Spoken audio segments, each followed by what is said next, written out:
बच्चों हमारे पास में एपी का एक क्वेश्चन है कि in an AP if the pth term is 1 by q and qth term is 1 by p then we have to find out the sum of pq terms। तो ये हम लोगों को निकालना है बच्चों। जैसा कि एपी का पार्ट 1 मैंने बताया हुआ है आपको, अगर उसके बेसिक और कॉन्सेप्ट देखने मैंने बहुत डिटेल में बताए हुए हैं, आपको पार्ट 1 में देखने के बाद में इसमें कुछ एडवांस क्वेश्चंस देखने हैं। तो आइए बच्चों देखते हैं कि इस क्वेश्चन को कैसे लगाते हैं। जैसा कि इस क्वेश्चन में दिया क्या हुआ है कि इसमें pth टर्म दिया हुआ है और qth टर्म दिया हुआ है और सम निकालना है pq टर्म का। तो बच्चों देखते ये हैं कि जैसा कि आपको पता है कि अगर हम लोगों को किसी भी AP का सम ऑफ n टर्म्स निकालना होता है तो उसके लिए हमारे पास में जो फॉर्मूला होता है वो ये होता है Sn = n/2 2a plus n minus 1d। अब अगर हमको निकालना क्या है कि PQ टर्म्स, ये कह रहा है कि फर्स्ट PQ टर्म्स का सम निकालना है, तो हम लोग n को रिप्लेस कर देंगे PQ से।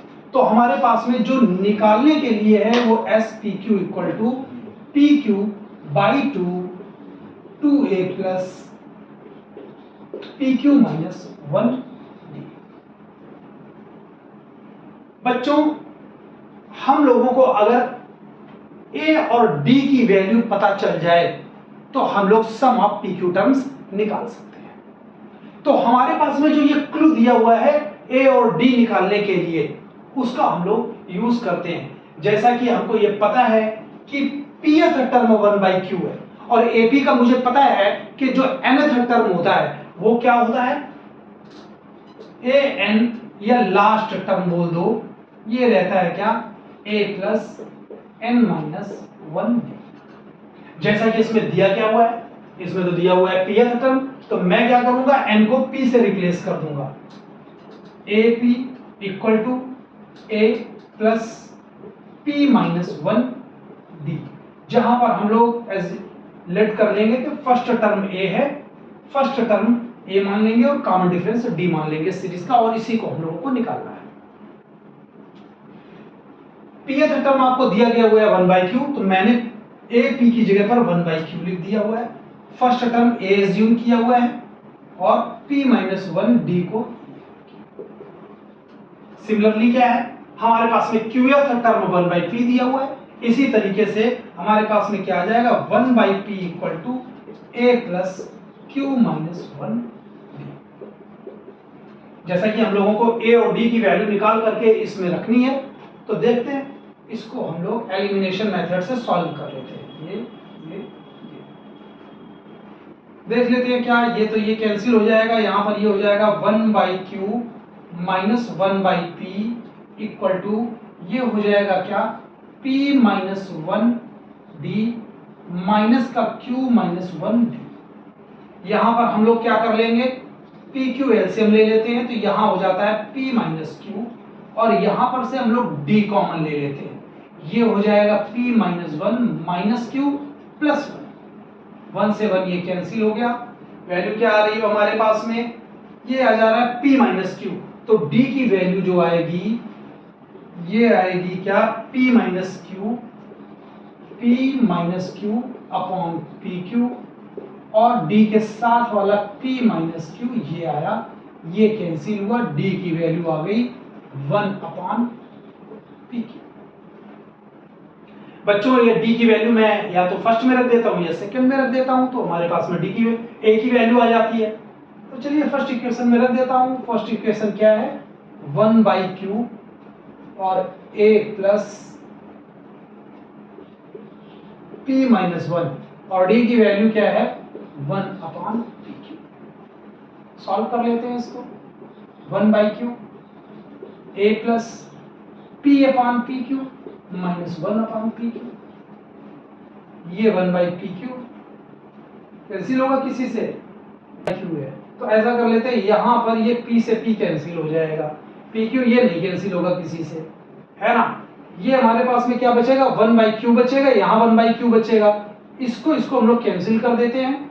हमारे पास में क्या बच जाएगा a की वैल्यू आ जाएगी ए की वैल्यू आ जाएगी 1/PQ। तो जैसा कि देखा हमारे पास में डी की वैल्यू है, वो भी 1/PQ आ रही है, और ए की वैल्यू भी 1/PQ आ रही है। हमारे पास ए और डी की वैल्यू आ गई है। अब हम लोगों को क्या कर देना है, सम वाले फार्मूले में इनकी वैल्यू को रिप्लेस कर देना है। तो चलिए भाई देख लेते हैं। अब ए की वैल्यू 1/PQ है, डी की वैल्यू 1/PQ है। हम लोग क्या करते हैं कि देखिए इसमें रिप्लेस कर देते हैं वैल्यू। ये हो जाएगा क्या कि S sum of PQ terms equal to PQ/2 और 2।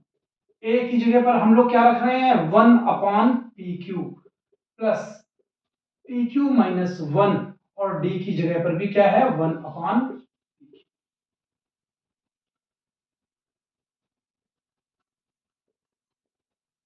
PQ/2 ये क्या हो जाएगा, 2/PQ प्लस ये है PQ/PQ माइनस का 1/PQ। बच्चों ये कैंसिल होता है, 2/PQ माइनस का 1/PQ, PQ/2, और ये हो जा रहा है हमारे पास में क्या, यहां पर आ जा रहा है 1, और ये हो जाएगा क्या, 1/PQ, 1/PQ प्लस 1। PQ को हम लोग एलसीएम लेकर के बाहर ले लेते हैं, PQ/2 इंटू PQ, और ये हो जाएगा क्या, 1 प्लस PQ। PQ से PQ के कैंसिल हुआ, और वैल्यू क्या आ जाती है, 1/2, 1 प्लस PQ। हमको यही प्रूव करना था, जो किया गया है। तो बच्चों एक और थोड़ा अच्छे लेवल का क्वेश्चन देखते हैं जिसमें बच्चे बहुत कंफ्यूज होते हैं। आइए देखते हैं जरा क्या क्वेश्चन है। वो बच्चों एक ये क्वेश्चन है, इसमें बहुत सारे बच्चे कंफ्यूज होते हैं। ये m और n के फॉर्म में है, कुछ डिजिट के भी फॉर्म में होता है। तो इसका कॉन्सेप्ट आप लोग समझ लीजिए कि किस तरीके से लगाया गया है ये क्वेश्चन। मैं इसको थोड़ा डिटेल में आपको बताऊंगा और काफी बेसिक तरीके से बताऊंगा, ध्यान दीजिएगा। देखिए क्वेश्चन ये कह रहा है कि कोई एक एपी है, उस एपी के आप क्या कर रहे हैं कि m टर्म्स का सम और n टर्म के सम का रेशियो दिया हुआ है। क्या दिया हुआ है, m²n²। तो आपको निकालना क्या है, उनके mth टर्म और nth टर्म का रेशियो निकालना है। मतलब जरा समझ लेना, अगर मैं ये मान लूं भाई कोई एक एपी है, एक एपी की बात कर रहा है, अगर कोई एक एपी है, सेम एपी है, तो उसका फर्स्ट टर्म और कॉमन डिफरेंस तो वही रहेगा। तो मैं इसमें मान लेता हूं कि भाई कि ये क्या है, let first term and common difference be A and D है। दोनों के लिए चाहे m टर्म्स हो चाहे n टर्म्स हो, दोनों के लिए एक ही बात ये रहेगी कि a और d रहेगा। अब ये कह रहा है कि m टर्म का सम, मतलब उसने ये कहा कि sum of m terms m/2 2a plus m-1d, ये ठीक है, और अपॉन में सम ऑफ n टर्म्स, ये हो जाएगा n/2 2a प्लस n-1d, और इसका रेशियो दिया क्या हुआ है, इन दोनों का रेशियो ये दिया हुआ है m²/n²।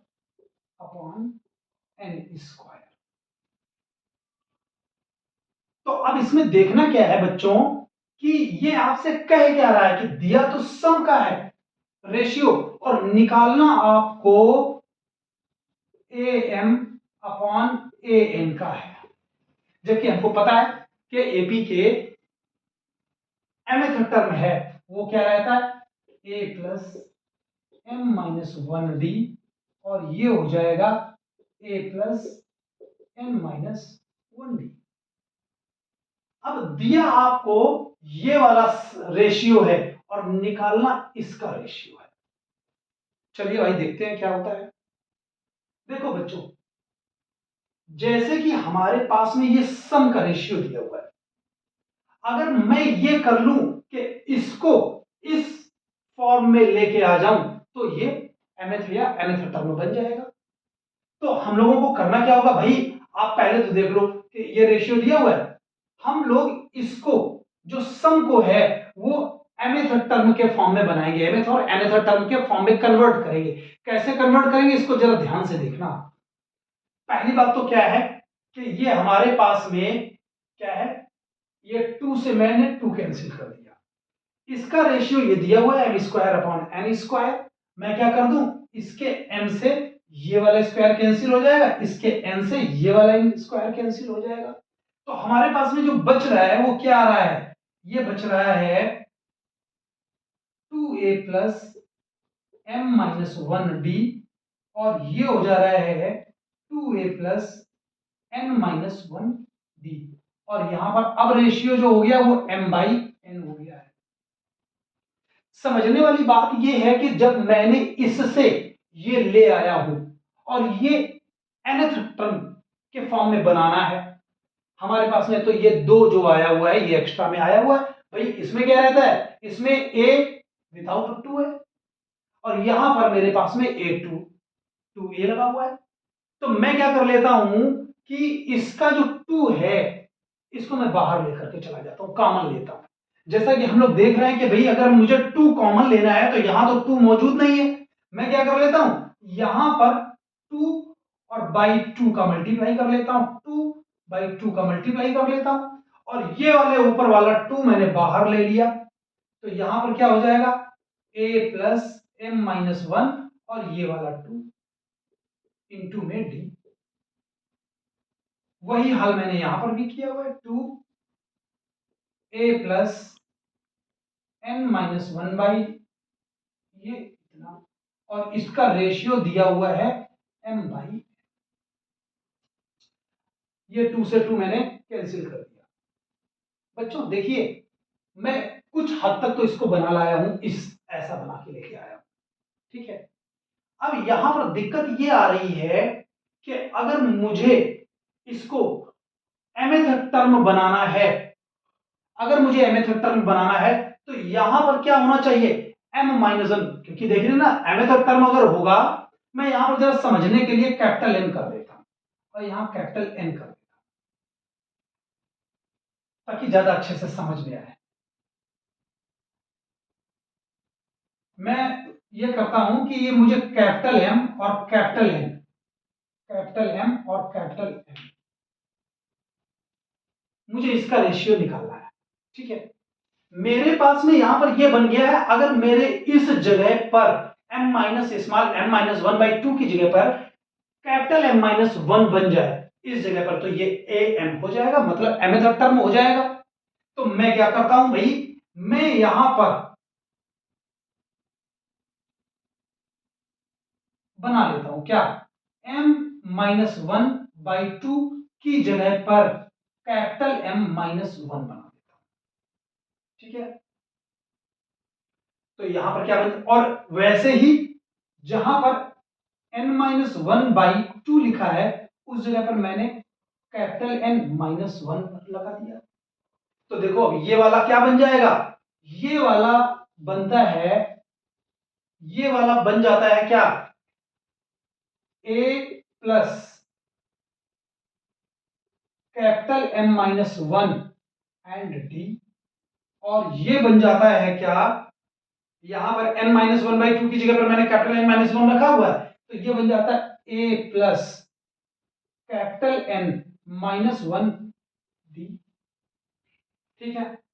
लेकिन इस तरफ तो मैंने कैपिटल M में बना दिया हुआ है और यहां पर स्मॉल m बना हुआ है, तो मैं इससे इसे रिलेशन निकाल लेता हूं। देखो अगर मैं इस 2 को इस तरफ लेके जाता हूं तो ये क्या हो जाता है, m-1 equal to 2 capital M minus का 2 और मैं अगर -1 को उस तरफ लेकर के जाता हूं तो ये क्या हो जाएगा, स्मॉल m की जगह पर ये हो जाएगा, यहीं से देखना है हम लोगों को, ये हो रहा है क्या, ये आया हुआ है ना small m-1 equal to capital, मैं इसके -1 को उस तरफ ट्रांसपोज करता हूं, ये हो जाएगा क्या 2m माइनस 2 प्लस 1। तो स्मॉल m की जगह पर आपने क्या लिखा, 2 कैपिटल M माइनस 1। मतलब ये हुआ क्या कि आप स्मॉल m की जगह पर capital 2 into capital M minus 1 रखोगे। ये देखो 2 कैपिटल M माइनस 1 और यहां पर आ जाएगा 2 कैपिटल N माइनस 1। आपने क्या देखा, ये वाला a n th टर्म और ये हो जा रहा है a n th टर्म, तो ये हो जा रहा है 2m minus 1 upon 2n minus 1। मैं क्या करूं, यहां पर m और n को अब स्मॉल से रिप्लेस कर सकता हूं, तो मेरे पास में रेशियो आ गया क्या, am to an equal to 2m minus 1 2n minus 1। तो बच्चों ये बात समझ में आई। जो सबसे इंपॉर्टेंट बात थी इसमें वो ये थी कि हम लोगों को इस सम के रेशियो से हमको nth के रेशियो में कन्वर्ट करना था। और जो दिक्कत आती है बच्चों को वो यहां पर आती है कि जब ये बन जाता है, मैंने 2 बाहर ले लिया क्योंकि मुझे यहां पर सिंगल ए में बनाना था। सिंगल ए बनाने के लिए मैंने क्या कर दिया था कि इसमें 2 और 2 का मल्टीप्लाई किया था, मल्टीप्लाई डिवाइड करने के बाद में 2 बाहर ले लिया था। अब यहां पर मुझे mth बनाने के लिए मैंने m माइनस 1 बाई 2 को कैपिटल M माइनस 1 इसलिए किया था ताकि मैं इसको बना सकूं mth। बच्चों ये बहुत इंपॉर्टेंट क्वेश्चन है, अक्सर बच्चे इसमें कंफ्यूज रहते हैं, तो इसको देख लें। आइए एक और नेक्स्ट क्वेश्चन देख लेते हैं हम लोग। बच्चों एक क्वेश्चन और है, अच्छा क्वेश्चन है ये। इसमें आपको दिया गया है कि अगर S1 S2 S3 are the sums of the n, 2n, 3 in terms of an AP, then we have to prove this। इसमें फिर से वही बात देखते हैं कि AP सेम है। अगर सेम एपी है तो उसका कॉमन डिफरेंस और उसका फर्स्ट टर्म भी सेम ही रहेगा। तो हम मान लेते हैं कि लेट भाई first term and common difference be small A and small D respectively. अब बच्चों जैसा कि ये क्या कह रहा है कि जो S1 है, S1 क्या है, वो n टर्म्स का सम है। तो मैं क्या करूंगा कि S1 जब n टर्म का सम है तो ये हो जाएगा 2a plus n minus 1 D. S2 क्या है, S2 है 2n टर्म्स का सम है, 2a प्लस यहां पर हो जाएगा 2n माइनस 1 डी। और S3 क्या है, ये 3n टर्म्स का सम है।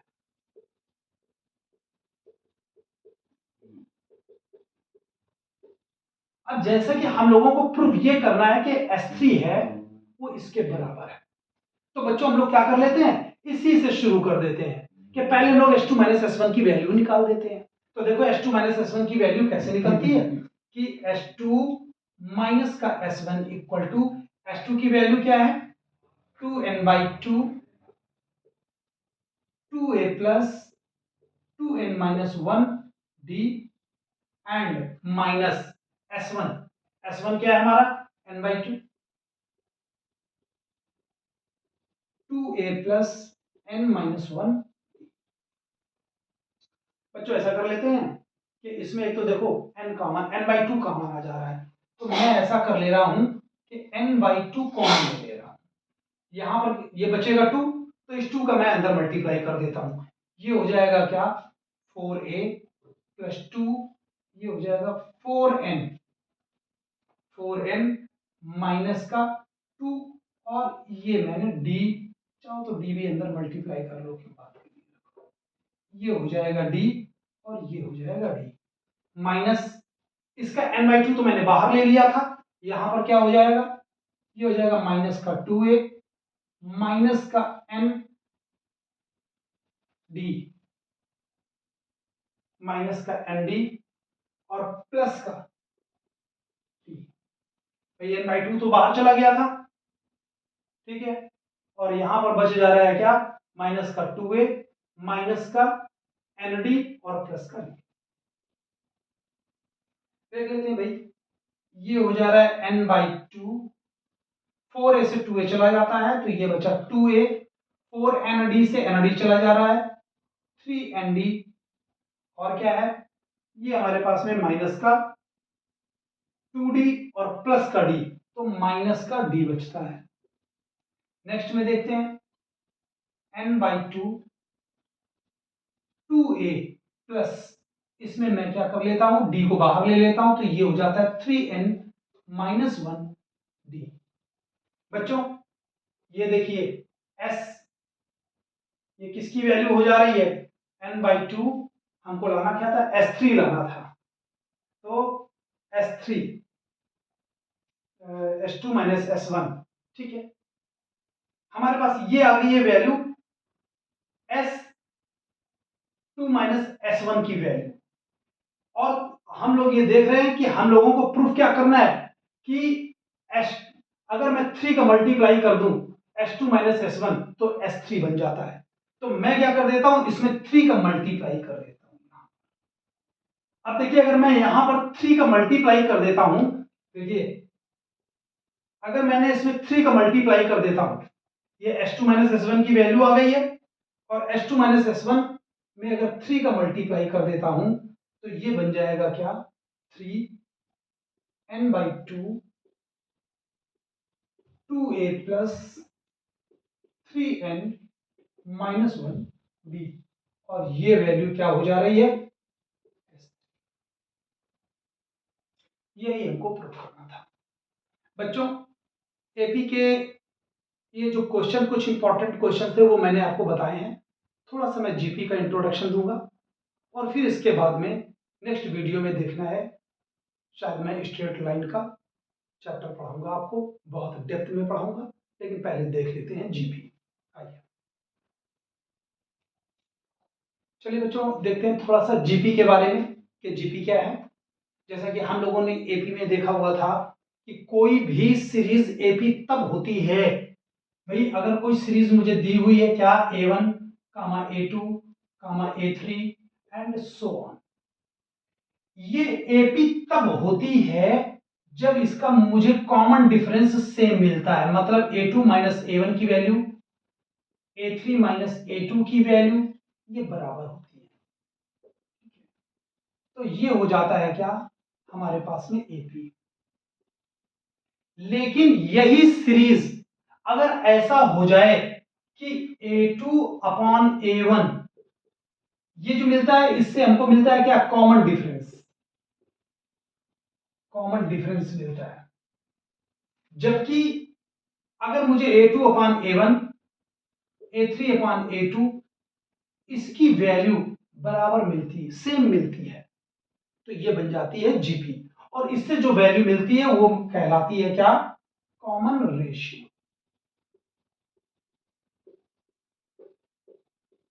मतलब ये है कि सीरीज हम लोग पहचानते कहते थे, मैंने इससे पहले आपको बताया हुआ था कि कोई भी अगर सीरीज दी हुई है और every time we are getting same common difference, then that series will be known as the AP.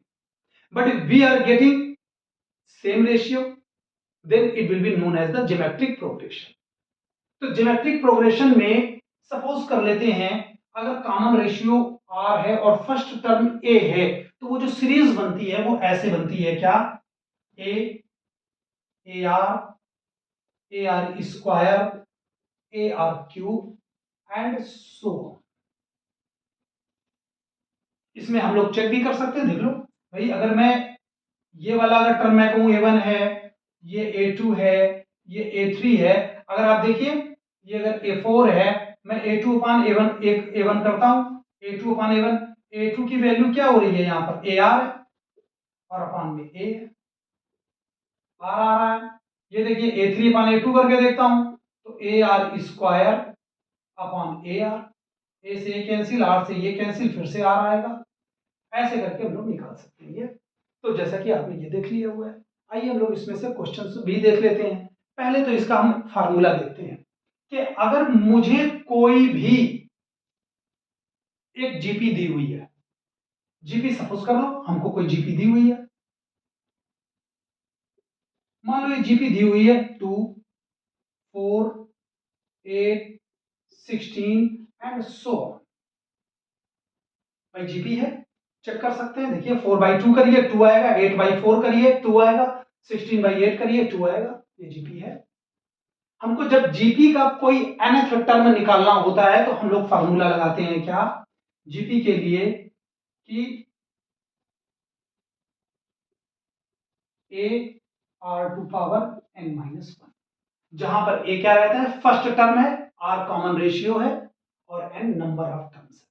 मतलब अगर आपसे ये पूछ दिया जाए कि 50th वाली जगह पर कौन सा टर्म होगा, तो मतलब आपको वैल्यू निकालनी है a50, जिसमें से a की वैल्यू 2 दी हुई है, आपने 2 लगा दी।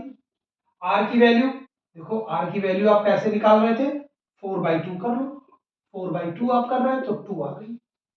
तो इसमें r की वैल्यू आ गई है 2, 2 टू पावर, और 50th वैल्यू निकालनी है ना, तो 50 - 1 मतलब 2 इंटू 2 टू पावर 49 या 2 टू पावर 50। इसका कैलकुलेशन करें, इसको एक्सपोनेंट के पावर में ही छोड़ देते हैं। ये हम लोग निकाल रहे थे किसी भी जीपी का nth टर्म। लेकिन अगर हम लोगों को जीपी का सम निकालना है तो कैसे निकालते हैं, आइए देख लेते हैं। तो चलिए बच्चों, एक ये क्वेश्चन है, देखते हैं पहले कि किसी भी जीपी का 4th 7th and 10th term दिया हुआ है कि वो एक्स वाई जेड है, तो हम लोगों को प्रूव ये करना है। अब जैसा कि मैंने आपको बताया है कि किसी भी जीपी का जो nth टर्म होता है वो a n equal to a r⁴ होता है, जहां a फर्स्ट टर्म है, r कॉमन रेशियो है, n नंबर ऑफ टर्म्स है। इसमें ये बोल रहे हैं कि 4th 7th and 10th term, तो चल लेते हैं भाई, देख लेते हैं। मैं अगर ये कह देता हूं कि अगर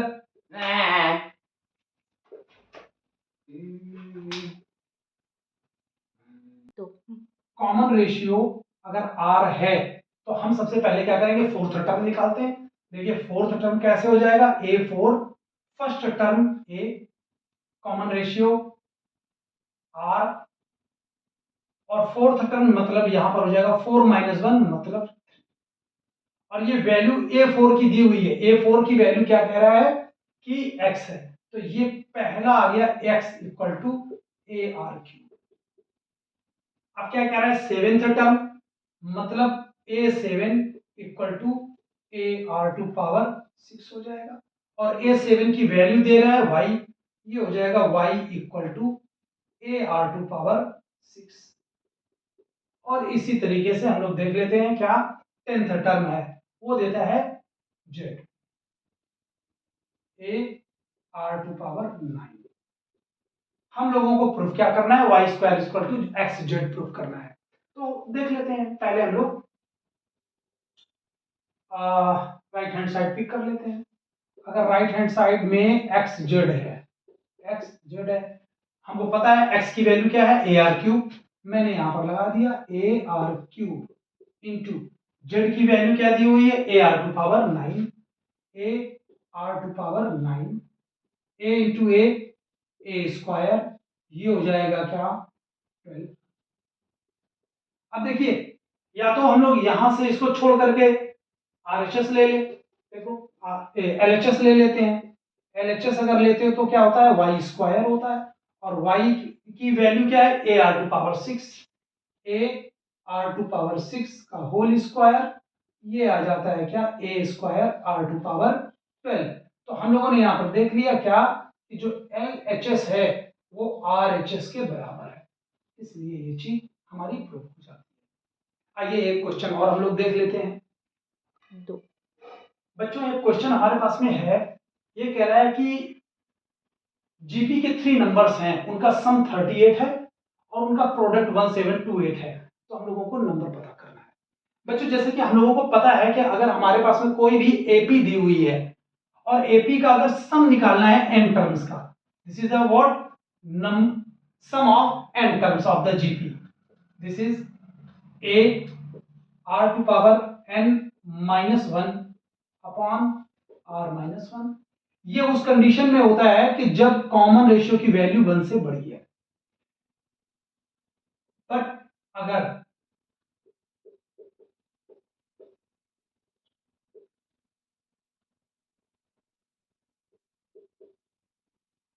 आर की वैल्यू 1 से छोटी है, तो हम लोग ये वाला फार्मूला लगाते हैं। अब देखिए, हम लोगों को जब भी जीपी के कॉन्सिक्यूटिव 3 टर्म्स एज्यूम करने होते हैं, तो हमेशा ये एज्यूम करते हैं 3 टर्म्स। कौन कौन से? ए बाई आर, ए और ए आर। अब देखिए, आप ये क्वेश्चन पूछ सकते हैं कि भाई ये जीपी में है, इस बात की क्या गारंटी है? तो कोई भी सीरीज जीपी में तब है अगर उसका कॉमन रेशियो हमेशा सेम आ रहा है। जैसे कि हम लोग क्या करें, ए अपॉन ए बाई आर किया, तो ये वैल्यू आ जाएगी आर, ए से कैंसिल होकर के ये। अगर हम लोग ए आर अपॉन ए करें तब भी आर आ रहा, मतलब क्या है कि ये 3 टर्म जीपी में है। तो हमने यहां पर यही किया हुआ है, लेट कर लिया, let A by R, A and A R in GP. तो इसके हिसाब से क्या है कि सम जो दिया हुआ 38 है, मतलब A by R plus A R equal to 38। ये एक इक्वेशन हो गया। और इनका प्रोडक्ट जो दे रहा है वो 1728 है।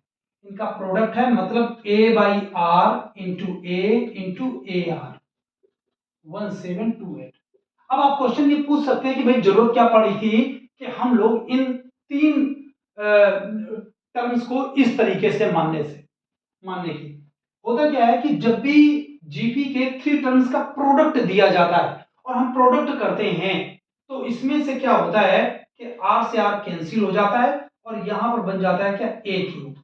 और इसको हम लोग अगर फैक्टराइजेशन करेंगे तो 2 टू पावर 6 एंड कितना हो जाएगा, 3 स्क्वायर। ये अगर हम लोग निकालते हैं तो कितना हो जाएगा, 2 टू पावर, इसका अगर फैक्टराइजेशन करते हैं, देख लीजिएगा फैक्टराइजेशन में कितना हो रहा है, ए क्यूब, ये हो जाएगा 2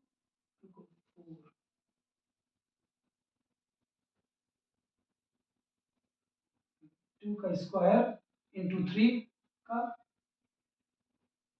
ये 3, मतलब ये अगर 3 हो रहा है तो यहाँ पर ये 3, तो ये ए की वैल्यू आ जाएगी यहां से कितनी, ये क्यूब से क्यूब हट जाता है तो ये हो जाएगा 12। ए की वैल्यू आ जा रही है हमारे पास में 12। अब जब ए की वैल्यू 12 आ जा रही है तो मैं क्या करता हूं कि इसमें ये वैल्यू रख देता हूं। तो देख लेते हैं क्या हो जा रहा है कि 12 by R plus 12 plus 12 R equal to 38। इसमें से मैं 12 को बाहर ले लेता हूं। 12 को मैंने ले लिया हुआ है बाहर, और यहां पर से आर को मैंने एलसीएम ले लिया हुआ है। तो ये क्या हो जाएगा, 1 प्लस आर और प्लस कितना हो जाएगा, ये मैंने आर को ले लिया हुआ है, 12 बाहर चला गया था, 1 आर और प्लस यहां पर हो जाएगा आर स्क्वायर 38। देखते हैं ये कैंसिल हो जाता है, 2 6 जा, और ये हो जाएगा क्या, 19।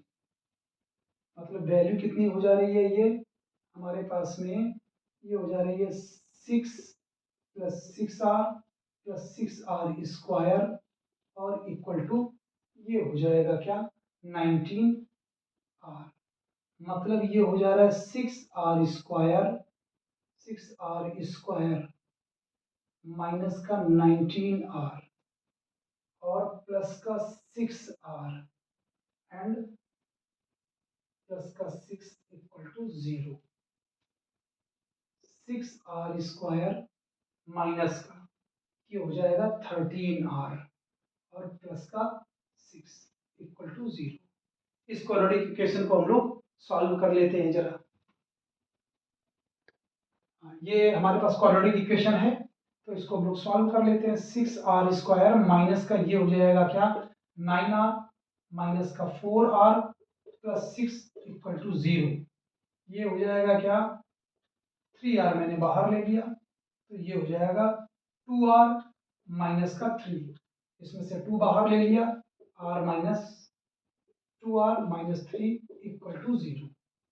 ये हो जाता है क्या, 2r minus 3 and 3r minus 2 equal to 0। r की वैल्यू मेरे पास एक तो आ जाती है 3/2, एक आ जाती है 2/3। a हमारे पास में निकल आया हुआ है और r मेरे पास में निकल आया हुआ है। a की वैल्यू आई थी 12। तो देखिए जो पहला हमारे पास में नंबर था वो क्या था, a/r। a की वैल्यू रखी आपने 12 और r की वैल्यू लगाई पहली बार में 3/2। इसका मतलब ये है कि 3 4 जा, ये हो जाएगा 8 और a मतलब कि 12 और a इंटू आर, इसका मतलब हो जाएगा 12 इंटू 3/2 मतलब 80। ये बच्चों हमारे पास में 3 टर्म निकल आए हैं।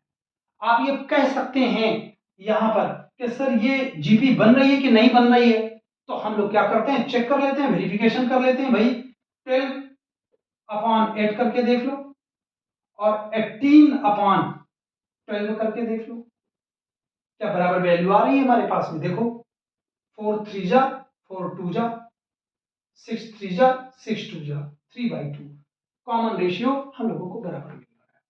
तो बच्चों ये कुछ क्वेश्चंस जीपी के थे, एपी के थे, ये मैंने बताए हुए हैं। बच्चों जैसा कि मेरा कहना है, मैं आप लोगों को क्लास 9th और 10th फिजिक्स और मैथ बिल्कुल फ्री पढ़ाऊंगा, पूरा कोर्स कराऊंगा। मेरी सिर्फ ये उम्मीद है कि आप मेरे चैनल को सब्सक्राइब करें, लाइक करें, शेयर करें, जिससे कि मुझे और इंस्पिरेशन मिले। मैं हमेशा, मेरा ये आप लोगों से प्रॉमिस है कि कभी भी मेरे चैनल पर कुछ भी पेड नहीं होगा। मैं चाहता हूं आप पूरा फायदा उठाएं और धीरे धीरे करके मैं पूरा कोर्स कंप्लीट करूंगा आपके बोर्ड एग्जाम से पहले। यहां तक कि आईसीएससी और सीबीएसई में जो भी वेबसाइट पर वो अपने क्वेश्चंस डालते हैं, मैं उन सबको भी सॉल्व कराऊंगा। बट मैं ये कहना चाहता हूं, मेरे चैनल को सब्सक्राइब, लाइक और शेयर